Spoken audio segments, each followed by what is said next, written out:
Welcome to Tanakh Talk.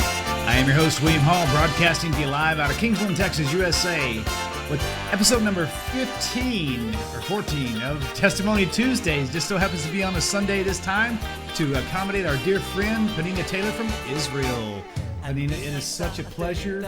I'm so very grateful that I could reach my volume knob at the same time. I can talk to you at the same time. Okay, good. So, my gosh, welcome to the show. I'm so excited. This is good.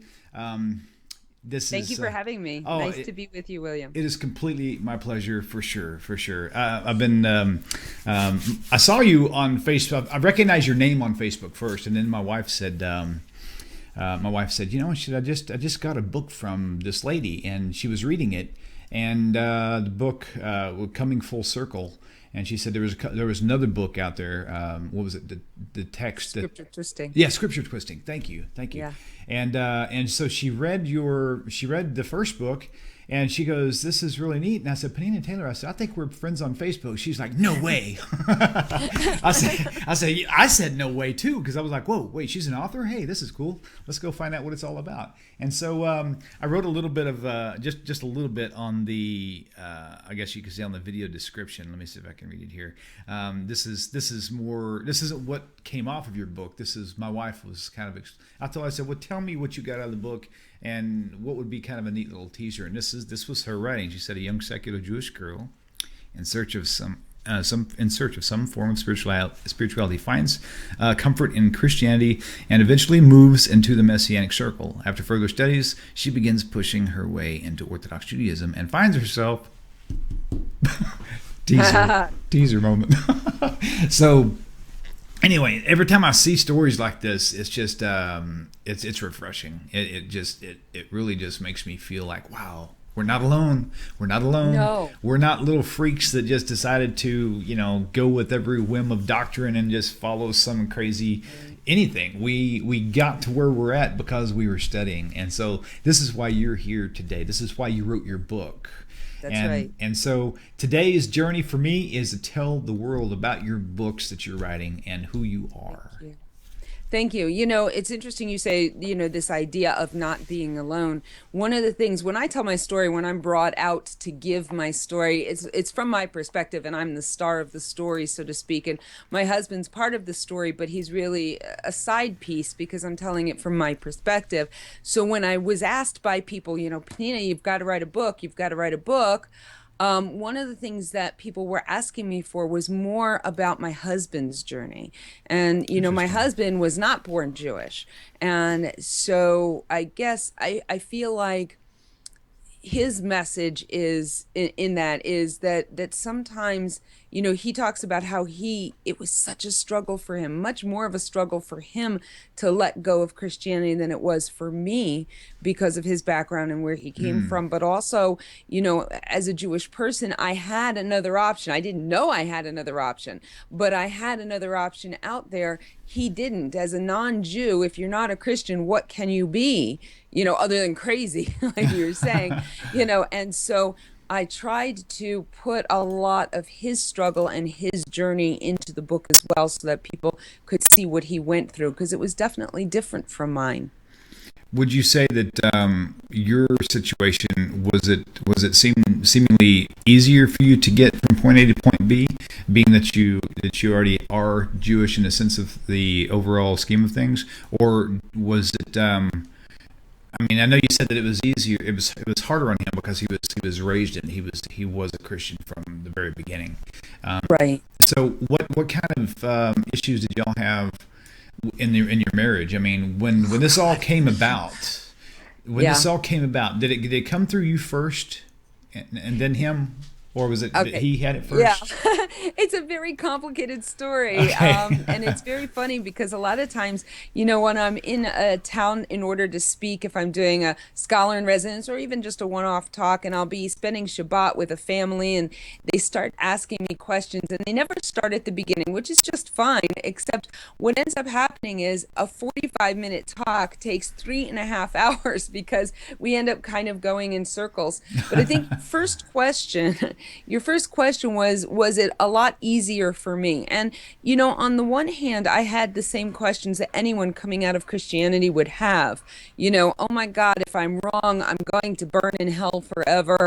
And just this, just, I just needed to know the truth. And when I was presented with the possibility that Christianity wasn't the truth, I just, besides feeling like my entire world was turned upside down, I was on this search for truth. Actually, my husband and I together were always truth seekers, if you will. Somebody once said to me, wow, Penina, you guys were like all over the map religiously, because, when you tell a story that really takes a whole book and you try to condense it into 45 minutes, it sounds like, one day I was presented with evidence and the next day I made up my mind, and it wasn't that easy. I just recently had an opportunity I was brought out to a particular city in the United States in order to counsel somebody who's a Jewish woman who has been in Christianity now for a few years. And one of the things that I recounted to her, which is a story in the book, but it's very, very relevant. I remember my sister sent me a video of a debate between Michael Brown and a rabbi. It was not Tovia Singer, it was some other rabbi. And she sent me the tape, and she said to me, I just really want you to watch this, okay? And I said, okay, I would do that. And I remember taking the videotape in my hands and praying and saying, God, I don't care. I have no agenda here. I just want the truth. And I don't care who's right or who's wrong. Just let it be clear. Just let one of them win the debate for me, please. Right. And I popped in the video and I watched the video debate. And at the end of the debate, I was in tears because neither party had proved their case beyond a reasonable doubt. Neither one had won the debate, at least in my eyes. And I was so upset. And it's really funny because I went on to, back then, Jews for Jesus had a chat room, like a forum, a live chat thing. And I went in, and it was really funny because I'm not a naive person, but I think in some ways I am. And so you could pick whatever screen name you want when you enter. And I picked Seeker, okay? So I went in and I said to them, I said, guys, please give me a reason to continue believing in Jesus. And I was like almost suicidal at that point. And they thought that I was an anti-missionary plant, and they kicked me out of the chat room. Wow.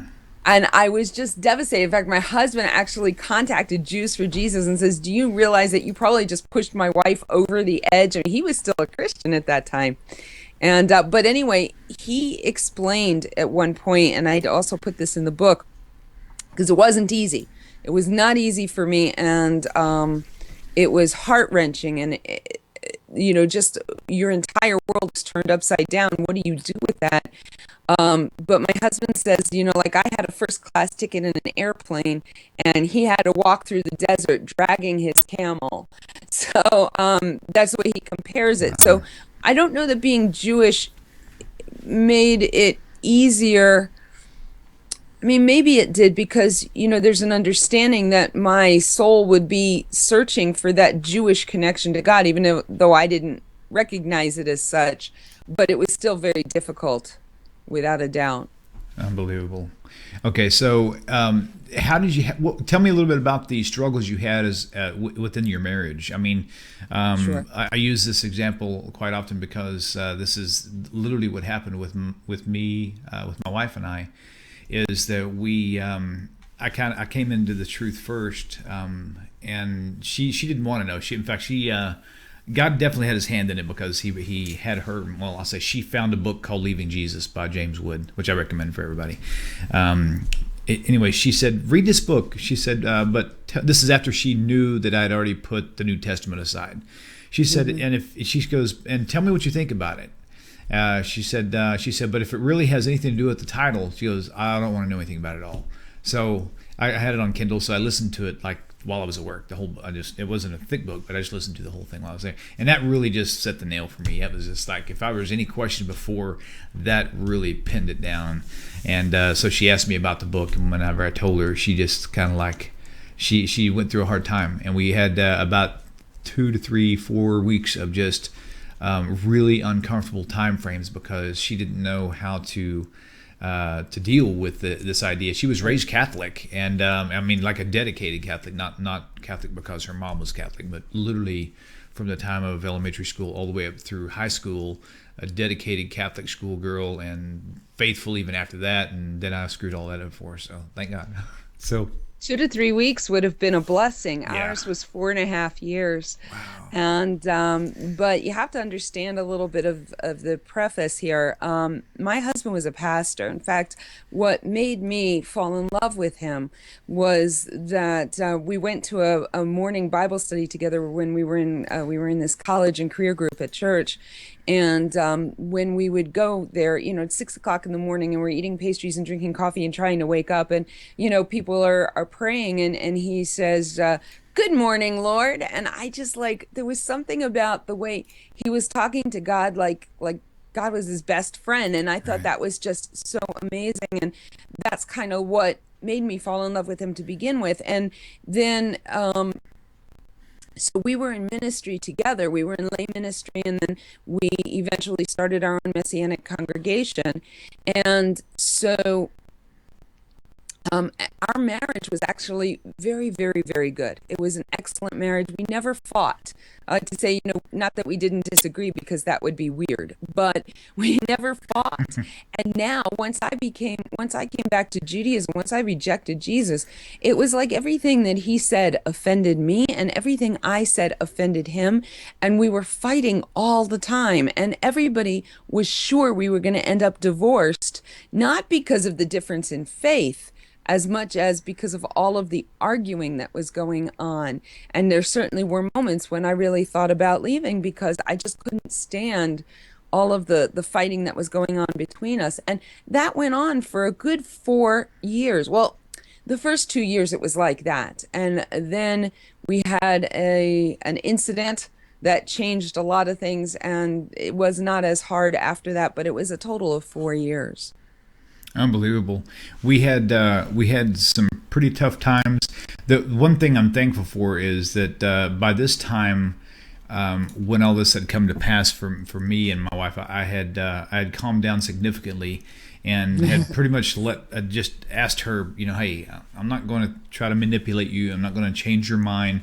You do what you've got to do, but you've got to let me do what I've got to do, And she found peace in that, and so did I. And of course, I was praying for her more than she was praying for me. And I mean, it had to be because Sure. it was tough.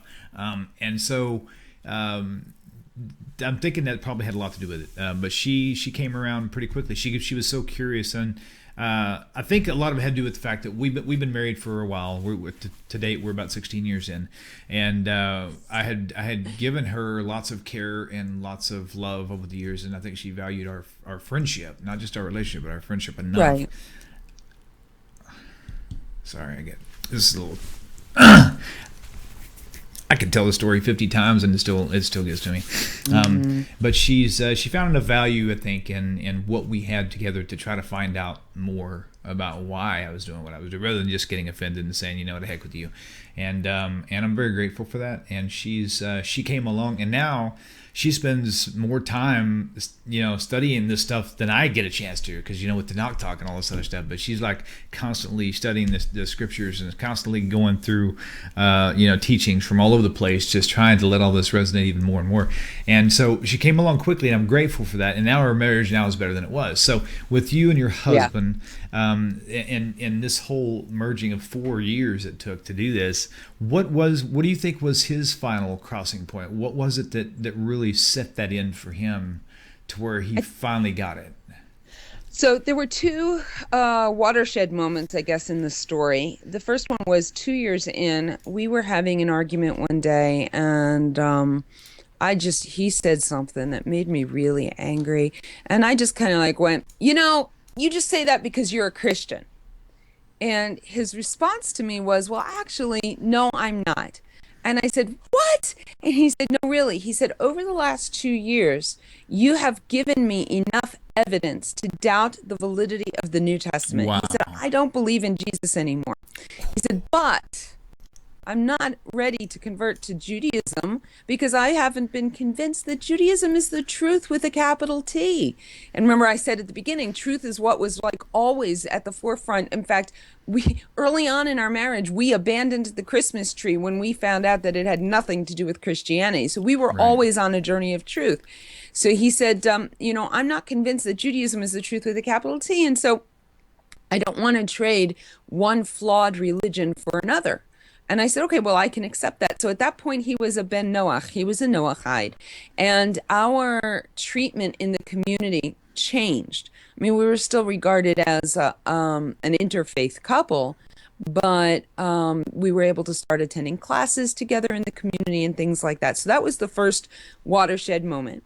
And then about 4 years later, I mean, 2 years later, so about 4 years in, and mind you, we came not straight from Christianity. We came through Messianic Judaism. And when we were leading the Messianic congregation, we were at the forefront of teaching and promoting this idea of Torah observant Messianic Judaism. We didn't invent the idea, but when we were teaching it and promoting it, and I was studying all of the Jewish texts in order to teach the laws of family purity and Shabbat and Kashrut and all of this stuff, there was like no one else out there really teaching it in a really big way. I mean, now it's huge, but back then it was not. And so I totally lost my place. But so we came through Messianic Judaism. So my husband was already living a Torah observant lifestyle. He was keeping kosher, he was keeping Shabbat, and we were living in an Orthodox Jewish community, which is part of the story I kind of skipped. We moved to the Orthodox Jewish community in order to convert Orthodox Jews to Messianic Judaism, and God had the last laugh. But, oh yeah, big time. But anyway, so 2 years after that watershed moment, he and I were having a discussion, and, he was like, why should I convert to Judaism? And I said to him, maybe instead of asking basically what Judaism has for you, maybe you should ask God why he gave you a Jewish wife and Jewish children and put you in an Orthodox neighborhood. And so he approached the question not so much of, what is it that Judaism has for me, for my soul, or I can't explain the question because it's a concept rather than an actual question. Sure. But he decided to change the question and ask God, why did you give me a Jewish wife and Jewish children? And why did you put me in this situation? And through the process of approaching it from that direction, he was able to see Judaism from a different perspective. And then he was open to exploring the things that he still had questions about. And so about another 6 months after that point, he then decided that Judaism was the truth with a capital T, and he converted to Judaism, and we were married under the chuppah in Baltimore. Wow. This is... Yeah. I wished I was watching this, not hosting it. Oh man, this is so sweet. So another thing that I'm kind of curious about is his childhood. How was he raised? I mean, this is really fascinating for me because I'm running into more and more people who are leaving Christianity, leaving the New Testament behind. And the people that are doing it, like I said, they're not common folk. They're people who are studying the scriptures, who is teaching the scriptures, who was raised in families of evangelical teachers. Like, I mean, my dad to this day he's a Messianic teacher. I'll call him a teacher. He likes to call himself a rabbi. But anyway, so my Uncle John is a Baptist preacher. My grandfather was a Baptist preacher. And it's like, so it drove me to study this stuff too. And I started teaching it. And your husband was a pastor of, Christian. Then y'all moved to Messianic and you're teaching.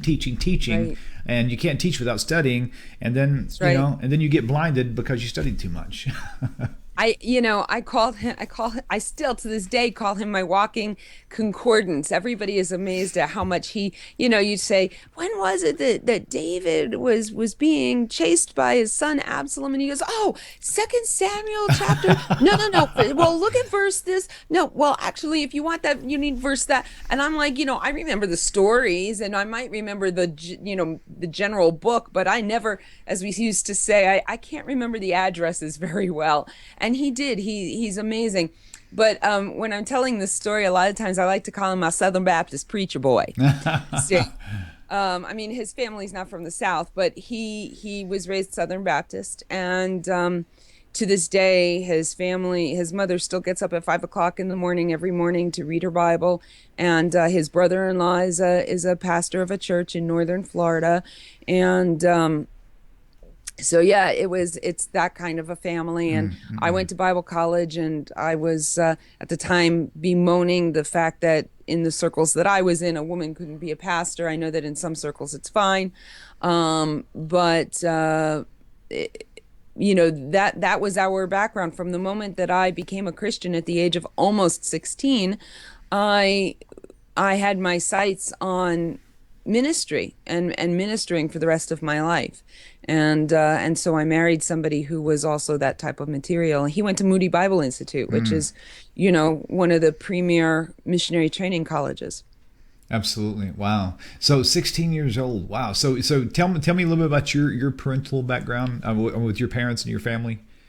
So my parents were both secular Jews. My dad had a little bit more of a religious background. His family had been kind of a modern Orthodox conservadox and moved to conservative Judaism. So, he had gotten enough of an inoculation of Judaism that when he grew up, he had a sense of being Jewish, but he wasn't religious in any way. And my mom was raised she was raised totally, completely secular. And in fact, I tell this story about how my parents were divorced when I was 4 years old, okay? But my paternal grandparents, my father's parents, had arranged when I was in 4th and 5th grade for me to attend an Orthodox Jewish school because they thought I needed to know something about being Jewish. And on the first day of school, I learned about Shabbat. And I came running home to tell my mom about this incredible thing that I had learned about called Shabbat. And when I came home to tell her about it, what she said to me was, "Don't tell me how to run my life." And so she was Wow. actually antagonistic towards anything religious. And she was probably at that moment regretting having agreed Yeah. to send me to the school. But my grandparents were paying for it or whatever, had arranged for me to go. And so I was able to go. But that was kind of, the background was completely secular. And in fact, I explained that like nothing that I learned at the Jewish school really stuck, because of the fact that I learned that what happens at school stays at school and what happens at home stays at home. And it was there was a lot of cognitive dissonance, a lot of, compartmentalizing of my home life and my school life. And I didn't understand a lot because you come into it in 4th grade and everybody else in the school already has been doing this since they were born. And it was a lot of information to assimilate all at once, which is what happens, of course, for a lot of people who convert to Judaism, or even Noachites who start immersing themselves in Jewish teaching and Jewish culture. There's so much to learn all at once. And one of the things that I seem to have become a mentor of is I have a lot of non-Jews who either who are Noachites now or are in the process of converting to Judaism, who will come to me for what we call frame of reference issues. So I'll help them to understand Jewish culture and terminology and how we keep Shabbat and whatever. And over the past handful of years, over the past 10 years, I've had a handful of Noachides and Gers Gers in process, who have come and stayed with me for a week or 2 weeks or 3 weeks or a month in order to mentor them so that they could understand Jewish culture and fit in better. Okay, awesome. So your child, I hate to keep going back, Sorry. but That's okay. Okay, so how was it that when you were 16, that your first stage of walking? I'm using the 16, not 4, because you're at this point in time you're past your bat mitzvah age for sure. You're aware spiritually of things more so as far as the age of accountability kind of idea goes. So what was it that put you directly in connection with Christianity at 16 rather than back in Judaism? I say back because it's the meaning of its point of origin.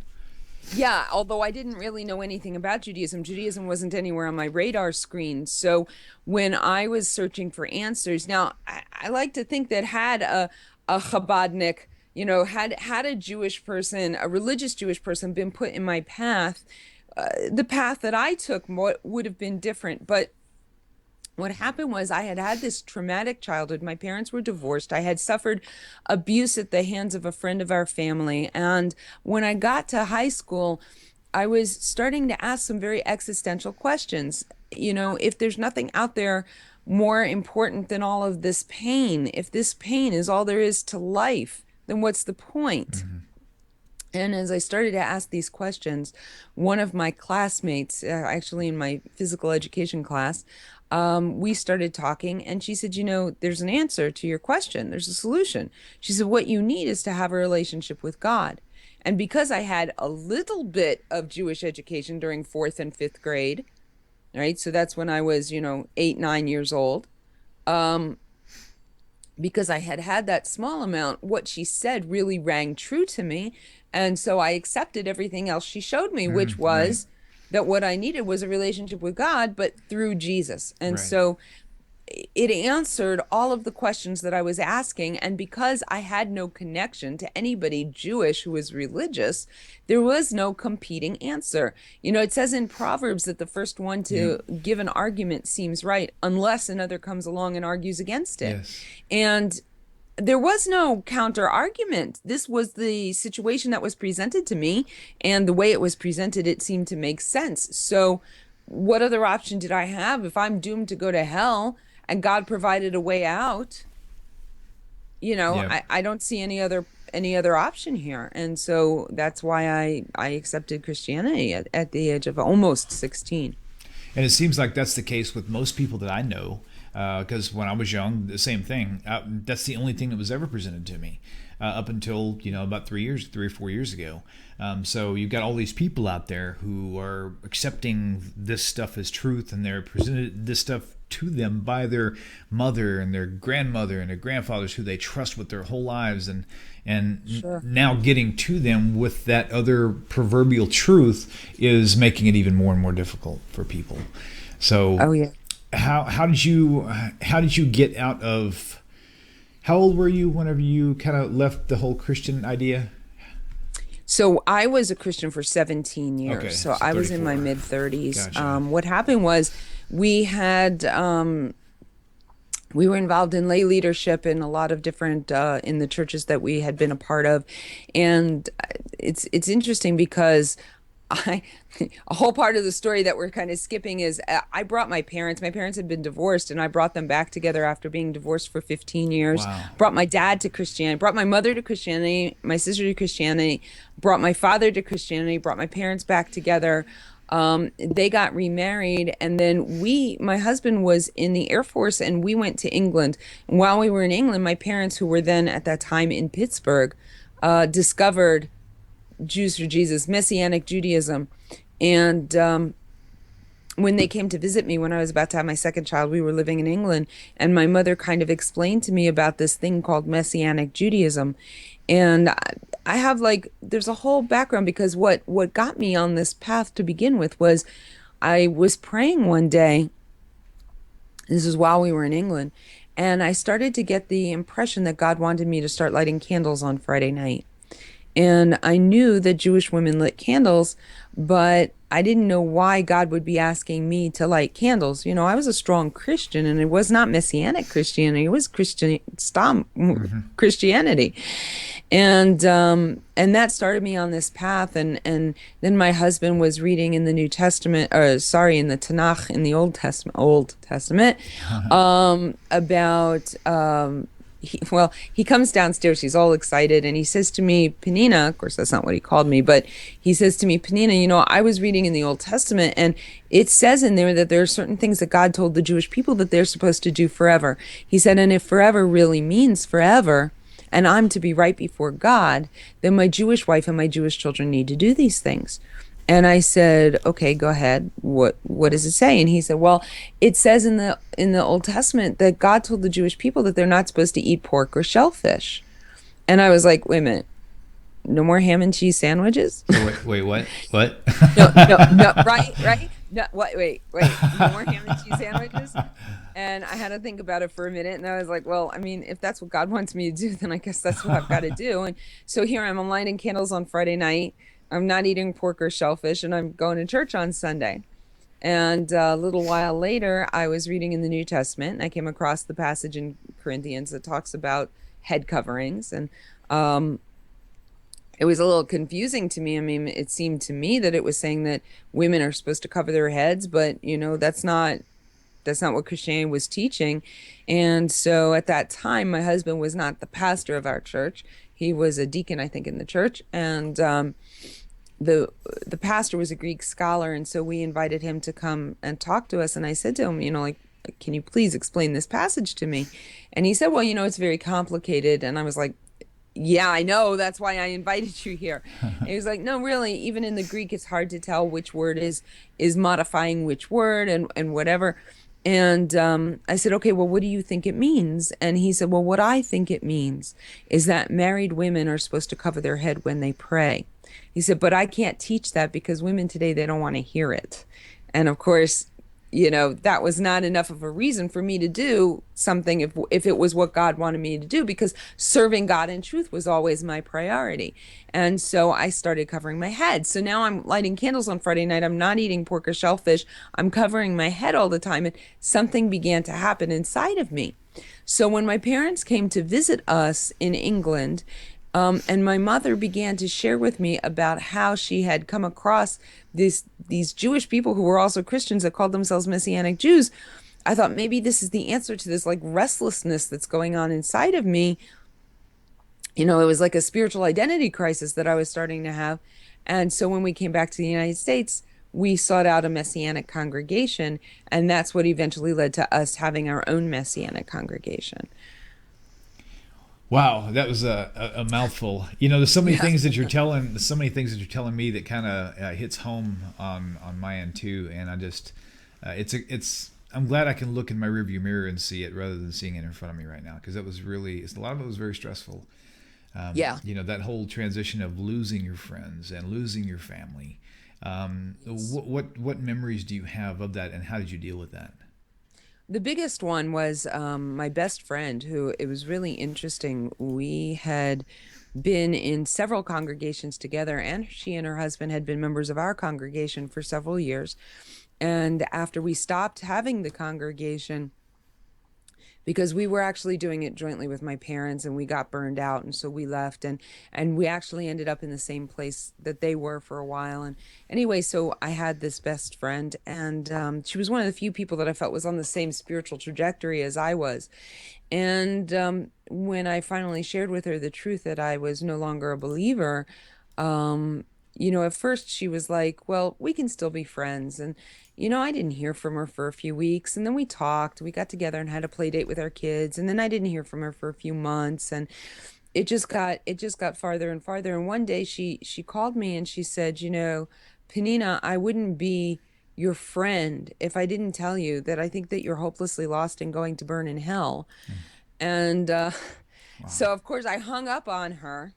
And I was just devastated because I realized that that was the death certificate of our relationship. Like, it had already been getting farther and farther and farther apart. But when she couldn't find anything Mm-hmm. for us to relate to, because I didn't believe in Jesus anymore, you know, I knew that that was it. And she even called my house back. It was wild. Is I had enough time to tell my husband what had just transpired. And he was still a Christian at the time. This was very early on. And she called back and he answered the phone. And he said that she basically told him, Penina might be a little upset because of something that I said. And he was like, yeah, really? No kidding. You think? You think?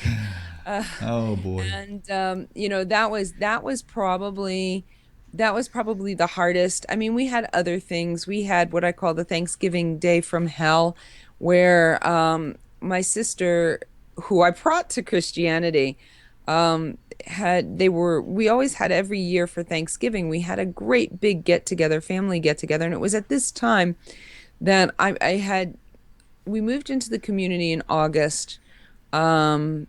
I came back to Judaism in September.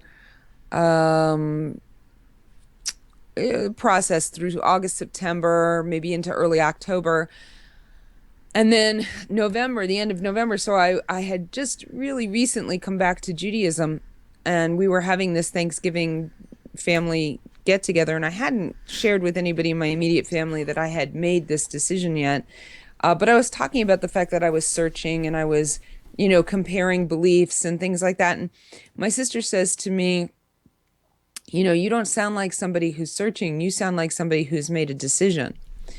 And I said to her, well, cat's out of the bag at this point. What am I supposed to say? Right. I said, well, yeah, you're right. I've kind of made a decision. And she slams the counter and she says, you realize that you've just thrown your soul and your children's souls into hell?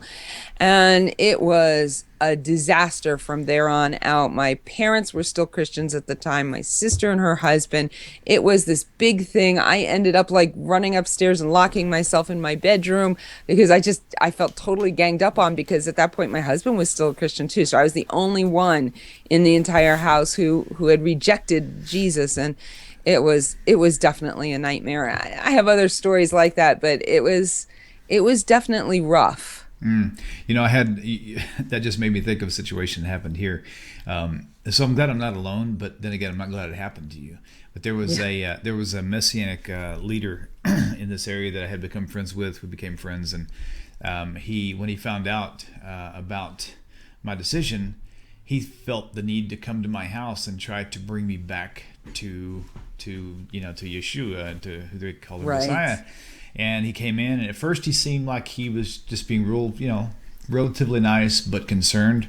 And then, of course, I invited him in because he was a friend, and we sat down at the table. And he was there maybe 10, 15 minutes tops. By the time he left, he was screaming at me and putting and spit flying out of his mouth. He even said this statement, and I'll remember it like it happened yesterday. He said, if this were in the days of Phinehas, I would take a spear and drive it through both you and your wife.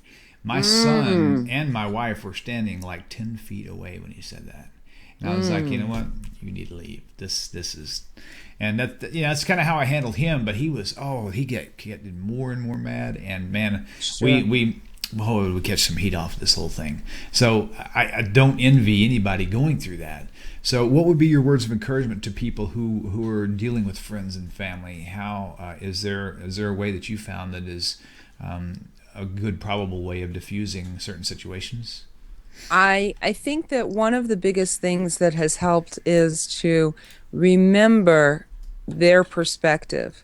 Remember that they're coming from a place of concern. Yes, you've come to the truth and you've discovered that what they and what you used to believe is wrong.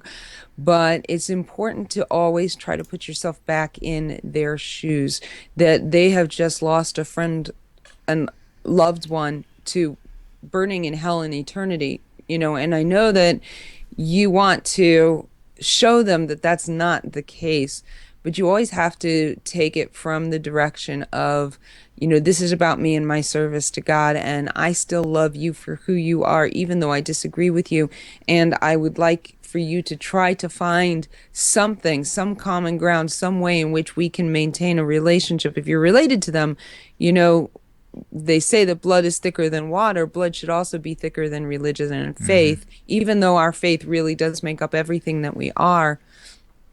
And I think that the other important thing is to get yourself a support network as quickly as you can, to get yourself a group of other ex-Christians, Noahides, new Jews, whatever. Now we live in an amazing age when you have access to other people who believe what you believe. When I came back to Judaism, which was now 16 years ago, I was the only one, really. I mean, you had Julia Sis in Canada, whose story was kind of out there, but there were very few of us who were well known for having rejected Judaism, rejected Christianity and come back to Judaism or converted. I mean, have always been people who have converted to Judaism from Christianity, but it just wasn't, the information was not accessible to us, and there was no way to have a support network. In fact, I talk in my book about the mistakes that were made in my community when I came back to Judaism, because I was in the process of trying to come back to Judaism, and they were just seeing me as a missionary, and they made my life very, very difficult for a few months. And I almost just gave up and walked away. And I made sure that when I wrote my book, that one of the things that I addressed was that there are better ways to handle Messianic Jews who are coming back to Judaism, because they are Jews, and you don't want to just throw them out. Right. But at that time, I felt very, very alone. And in fact, when the community decided that they didn't know what I was and they were afraid of me and my family, and so my daughter, who I had enrolled in the Jewish religious Girl Scout troop in the community, they kicked us out of the Girl Scout troop, and it was just a very difficult situation. And when I finally got an audience with the rabbi who had made this decision, I said to him, you know, I've come back to Judaism, and as part of that process, I have had to let go of all of my support network. I said, now I am married, but in a way, it's like I'm a single mom. I have to raise my kids in a Jewish way, and I'm the only one who's responsible for doing that. I said, and yet you're not allowing me to create a new support network in the Jewish community. And I said, I can't do this in a vacuum. I can't raise my children as Jews if I have no support whatsoever to do so. And it was that moment that the rabbi said to me, okay, we're no longer going to view you as a missionary threat. And I'm like, gee, thanks. He said, we'll just simply see you as an intermarried couple, which is what you are, but that'll change the way that people are allowed to interact with you. But it's crucial. Fortunately, today you have the option, of all of these Facebook groups, and you have the option of being in touch with people like you, like William, and like me, and a lot of your guests who came out of this background. And so make sure that you have a new family, that you have a substitute for your family, but always remember that they just don't understand, and that the reason that they're responding the way that they do is twofold. One, they love you, and well, actually, I'll say threefold. One, they love you. Two, they're worried about you. And three, they're worried, even if it's subconsciously, about what that means about their own faith and what they believe. And too many Christians have too much invested in their faith to be able to bring themselves to a place where they could consider that their beliefs are wrong. Right. And you mentioned the social media, and I would say that was played a very big part in my spiritual health, as well as with maybe not so much my wife, because she wasn't really much on Facebook anyway. She's very kind of self-sustaining. She's just like a machine. She's strong, and she's got once she gets on a mental path, it doesn't matter. So once she made the decision, it was really good for her. For me, it's like I really needed to have that support from other people that I wasn't getting, and social media, allowed that. Facebook, like you said, there was a lot of Right. Facebook groups out there. If you're watching this right now and you feel trapped and you're alone in your city, don't go online. Look me up. Look up Penina. We'll direct you into a path to where you can run into people who are on your journey, and you can start meeting people online. It's you need to take advantage of the social media to start to build your family this way, because it'll be a tremendous tool in helping you catapult even that much further, that much faster. Okay, Penina, let's talk a little bit about before we get into your book, because I just noticed you've got some cute little videos up on Facebook, and I don't say that, I don't say the word cute in a demeaning way. I mean, they really are. They're just adorable. You use these little things like coffee cups, and you give a nice little message of instruction and hope, and it's really neat, and I think it's kind of cool. So how long have you been doing that? Is there a place they can go to find all your neat little videos? And what started all this anyway? Okay, all right. So, before I came back to Judaism, I was a leader in Messianic Judaism. I was teaching, I was a keynote speaker at Messianic conferences and things like that. And I'd been speaking since I was 16 years old. It was at a summer camp in 11th grade. They said, anybody who wants to give a testimony, you can give your testimony on this day or whatever. Each evening they had a couple of people give testimonies, and they said, but it has to be 5 minutes. So I went to my camp counselor and I said, look, I'm a new Christian. And I don't know how to tell my story in 5 minutes. Let me tell you the whole story, and you show me how to make it a 5 minute story, a 5 minute testimony. So she said, no problem. So I sat down and with her, and I told her the whole story, and she said, oh my God, there is no way you could tell this in 5 minutes. She said, I'm going to arrange for you to be like a main speaker and have more like a half an hour to tell the story. And that kind of catapulted me on, because like everybody was like, oh my gosh, this 16-year-old girl can actually speak. And so I started getting invitations to give my testimony as a main speaker in churches and stuff. I went to Georgia and I went to other states, and then as I got older, and my husband and I together did a lot of teaching. We did counseling and marriage. We talked about marriage and stuff like that.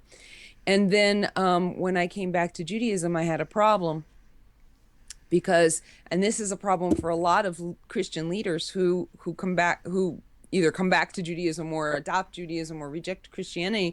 Suddenly, you were a leader, somebody who knew everything, and all of a sudden you're taken down, not just a few notches, you're like bottom man on the totem pole. You know nothing.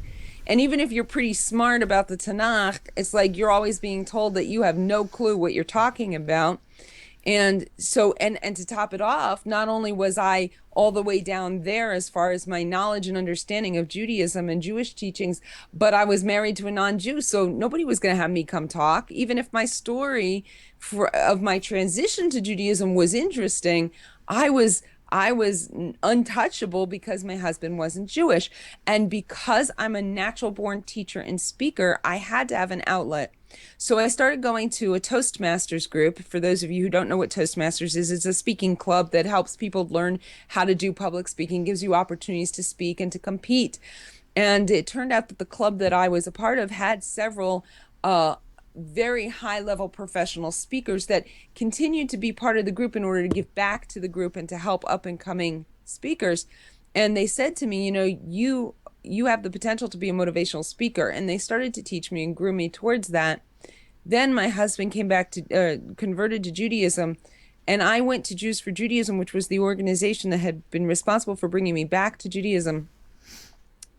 And long story short, they brought me on board to begin speaking for them. And that was my segue into speaking in the Jewish community. And I did this for many years, giving my story. And basically I wrote my book about Jewish Christian polemics, anti-missionary book. And so I've taught my course in Jerusalem to adults. I've taught it to seminary and even in yeshiva, modern Orthodox yeshiva. I was teaching until the doors closed this past year. But so I was seen as an expert in Tanakh and as a counter-missionary teacher. But what I realized is that there's a lot of negative energy involved in doing that work. There's a lot of tearing down Christianity. I'm always debating, always arguing, always trying to convince people to change their beliefs, but it's not in a positive and encouraging way. It's really in a very negative way. And I mean, there's a place for that. Not that it's not important. It's extremely important, and I still do it. Like I said, just 2 months ago, I was in the United States because somebody flew me out to talk to somebody that they were highly invested in bringing back to Judaism. But I realized that my greatest joy in life is to build people up.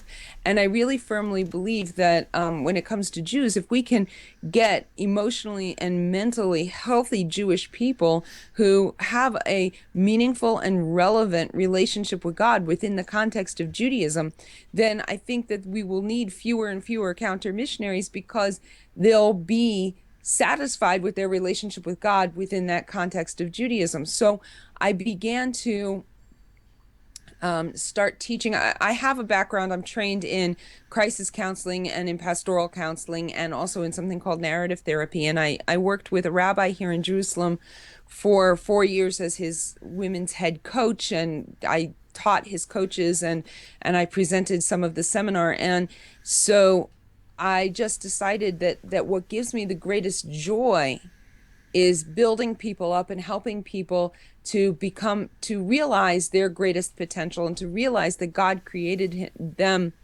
well, created in his image. We say in Judaism, B'Tselem Elohim, in the image of God, and what that means and how powerful they are.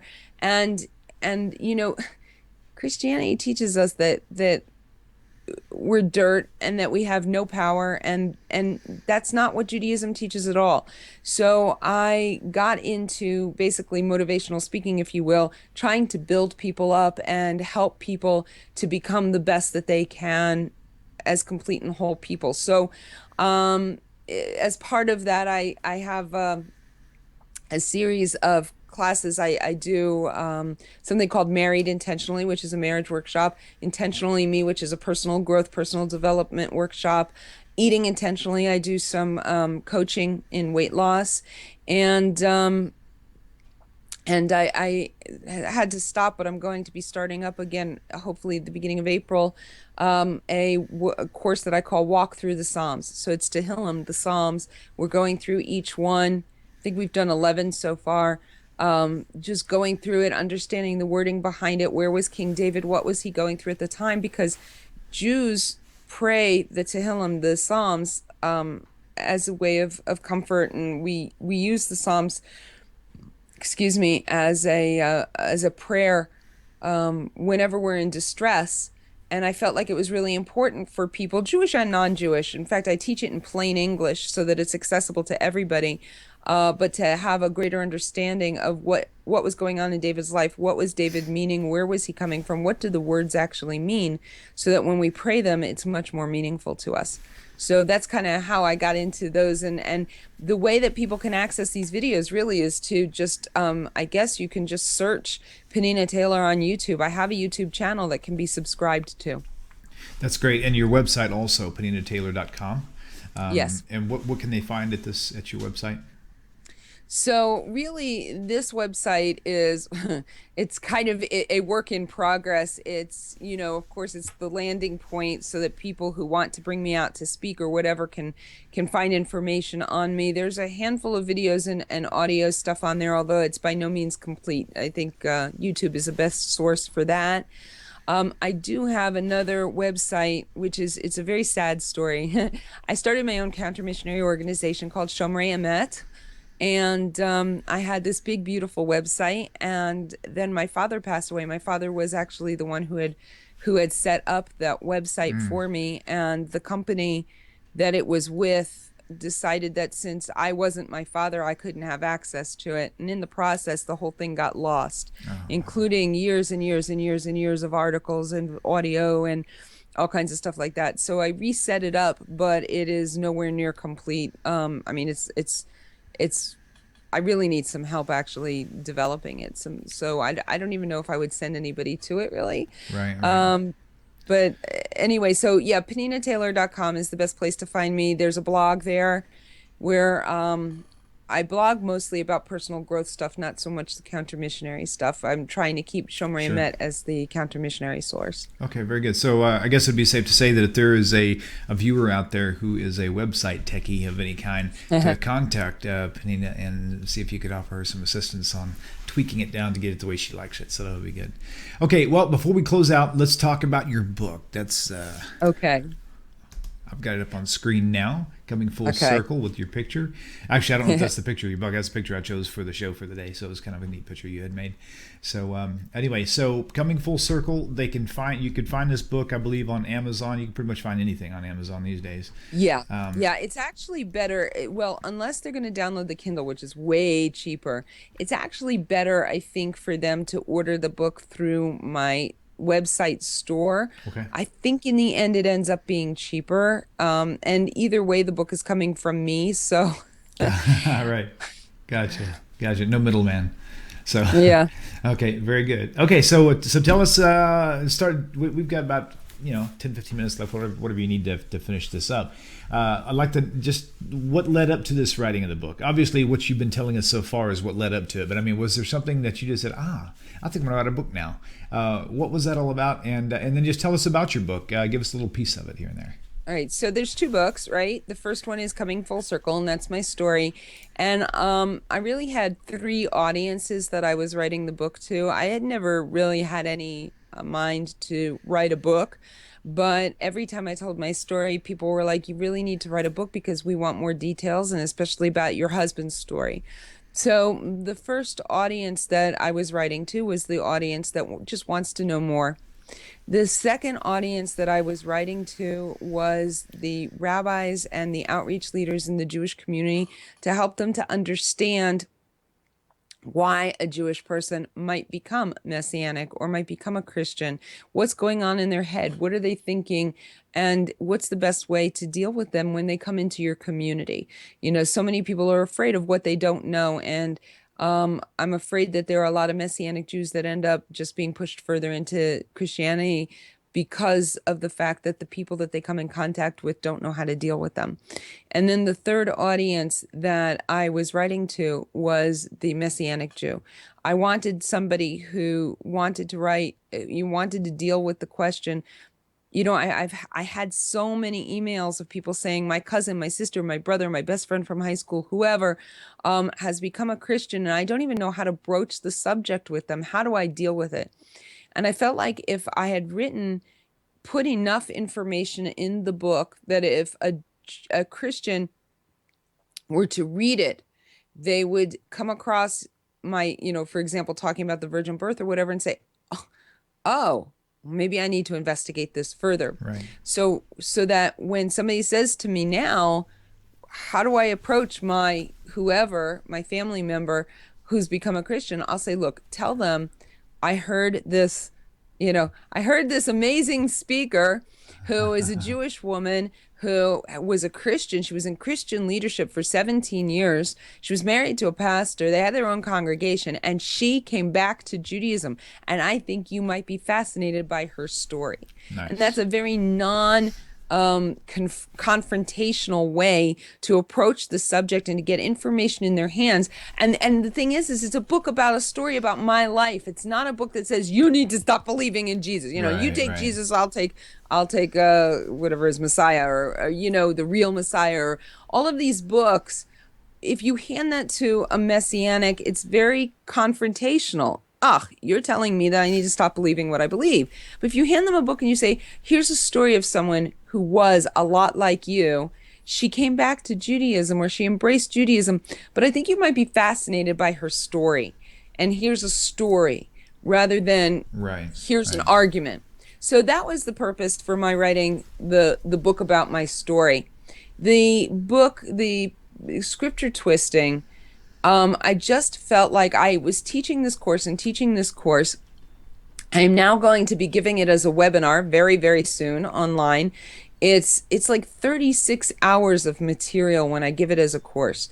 But I had hundreds of pages of notes from the class that I had been giving 2-3 times a year. And I said, you know, why don't I turn this into a book so that people who take the course will have something that they can reference later. Brilliant. I'll go ahead and write it from the way I would speak, so that somebody could buy it. If they can't take my course, they could buy the book and they could read the chapter.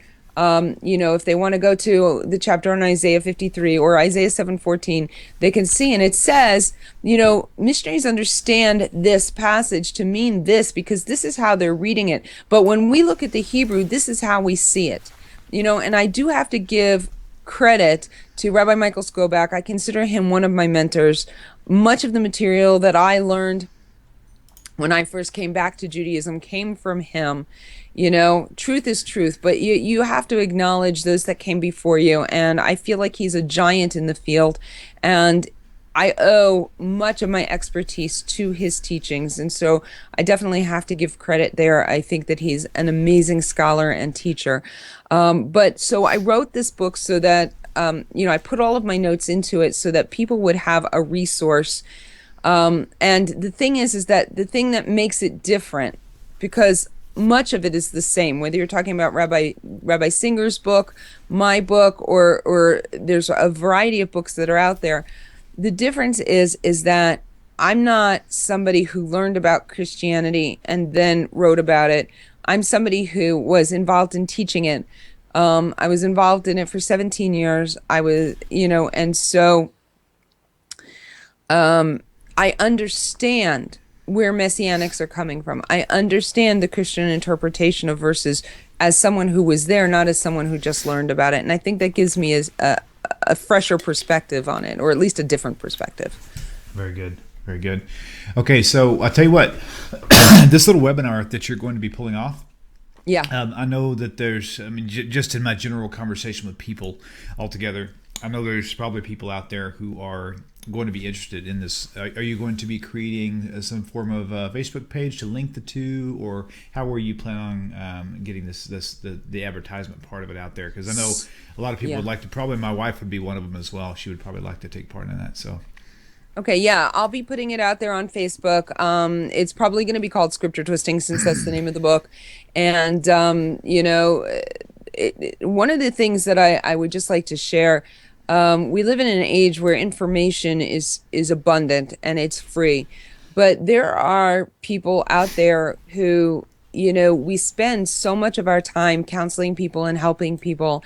And even though Torah should be free, sometimes people have to charge for their courses because we also have to put food on our table. Right. And so it's something it's a difficult topic to broach, because if I was independently wealthy, I would teach all my courses for free and I'd give it all away for sure. But that's just not possible. And so remember that when somebody's offering a course and they charge for it, that it's not that they're being greedy, it's that they have to eat and they have to pay the electric bill in order to be able to give the course. So yes, every once in a while I'll get comments on Facebook about maybe there was something that I didn't have available or something like this, and I'm thinking, you know what? I think if most of the people knew that I'm a contractor by a day, and I'm a Tanakh Talk junkie by Sundays and Tuesdays, and the amount of time it takes to put one show together and then to conclude one show will take 4 to 6 hours just for an hour show. And so if you got all this time investment going on, and you're not getting paid to do it, you're paying out of pocket for all this stuff, you don't have these resources available to you. You have to just work with what you've got. So likewise, I know my wife will be very delighted to take your course, costing or not, because she knows firsthand how much time and energy it takes to put something like that together. So, so all you people, just be encouraged. We're supposed to be searching for wisdom like as if it was a fine jewel. So, put your money where your mouth is, if you will, if you want to call it that way. So, Penina, I'll tell you what. I hate talking about money. But I know. Talking about God. I try to make it, well, see, here's the thing too. I try to make it available for everybody to know, because most people don't know. Most people tune into a YouTube channel, they'll watch a show, and that phase never crosses their mind. And I know, like Rabbi Singer, we talked today, whenever he's on the show, he never talks about money. Today's the first day I even mentioned it so casually 2 times in a row, like in over a year and a half, but he's actually in a place right now where he could use some assistance, but he's still kind of bashful. So I actually had to tell him, I said, you tell us now so we can see what's going on, where your needs are, because most people, honestly, they don't even know you have a need. Somebody sees something online and they think, wow, this guy must be set to go. He's got this big broadcast. He must have tons of money. No, that is not the case. We're doing this to help you guys. And sometimes it costs everything that we have. So go in there and support Penina. Support her work. If you want to go to her website, I'm sure there's a donate button on every website you could possibly find. So if you feel led, go there, help her along, and and enjoy the ride, because this is really a fascinating adventure that we're all on, and I'm so grateful to be able to take the drive with Penina and with so many others. And I'm so excited. It's just beyond words. And I just want to say thank you so much for joining us here on Tanakh Talk. And I look forward to a second interview with you soon. Maybe after you get the seminar, the webinar going on. Does that sound good? Okay. Okay. Sounds great. Thank you so much for having me. It was a pleasure to be with you. Very good. Thank you so much, Penina. Shalom, shalom, everybody. Thank you for tuning in. Be sure to share and like the video. Subscribe to the YouTube channel. And we'll see you later on tonight with Rabbi Michael Skilback. Shalom, shalom.